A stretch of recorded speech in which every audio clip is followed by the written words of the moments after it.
Bahay mga idol, before mo landfall diri ang bagyo nga si Tino, prevention and securing ta sa mga loose object.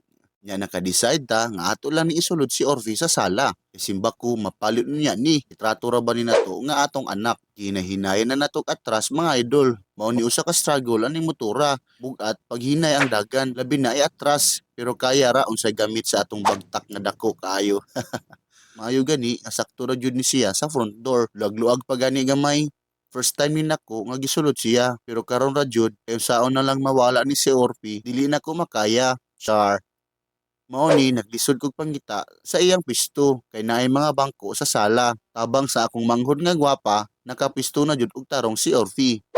Mao na ni mga idol, safety na siya sa sulod sa ihang pwesto. Karon na pamantay uban mga motor na sa terrace, di man nato masulod tanan, ako na lang ni bangilan para dili matumba. Ang usa mao ni si Ninja 69, ang usa mao ni si CBR. So okay na ni mga idol, sokol na ni og bagyo. Kamu diha. Daghang salamat sa pagtan-aw. Bombahe!